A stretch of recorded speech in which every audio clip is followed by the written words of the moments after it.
ঢাকা থেকে আল্লাহর ওলি হওয়ার গল্প। সমরকন্দ এলাকার একজন বিখ্যাত ডাকাত, ভয়ানক ডাকাত, নাম হচ্ছে ফুজাইল ইবনে আয়াজ, বর্তমানে রাশিয়া।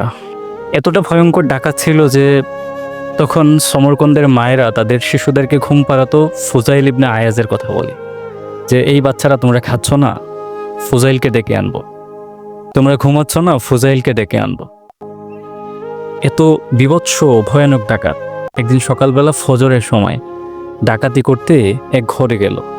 তখন সেই ঘরের মালিক কোরআন তেলাওয়াত করতেছিল, এবং সে যেই সূরাটা তখন পড়তেছিল সেই সূরার অর্থ হচ্ছে এই যে, হে আমার বান্দা, তুমি কখন আমার ভয়ে গুনাহ ছেড়ে দিবা?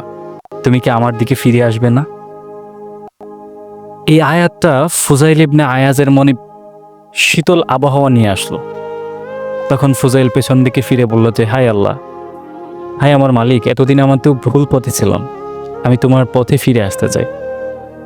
তখন ফুজাইল ইবনে আয়াজ তিনি চলে গেলেন রাশিয়া ছেড়ে সৌদি আরবে, মক্কা নগরীতে, এবং সেখানে গিয়ে তিনি এতটা ইবাদত বন্দেগী করেছেন যে তিনি আল্লাহর ওলি হয়ে গেলেন।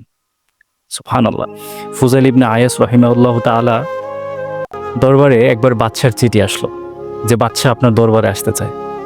তখন সেই বাদশা ফুজাইল ইবনে আয়াজের দরবারে এসে আল্লামা ফুজাইল ইবনে আয়াজ রাহিমাহুল্লাহ তাআলার জুতা ধরে বাদশা বলতেছে যে, আমাকে পরিশুদ্ধ করুন, আমাকে আপনি হেদায়েতের বাণী শোনান। তার মানে হচ্ছে যে আপনি আজকে যত বড় গুনাহই করেন, যত বড় পাপই করেন না কেন, আল্লাহ তাআলা চাইলে আপনার জীবনটাকে ঘুরিয়ে দিতে পারে। যদি ডাকাত ফুজাইল ইবনে আয়াজ, জামানার বিখ্যাত ওলি ফুজাইল ইবনে আয়াজ রাহিমাহুল্লাহ তাআলা হয়ে যেতে পারে, তাহলে কেন আমি আপনি যে গুনাহগুলো করছি সেগুলো ছেড়ে দিয়ে আল্লাহর পথে হাঁটলে আমরা কেন আল্লাহর প্রিয় হতে পারবো না?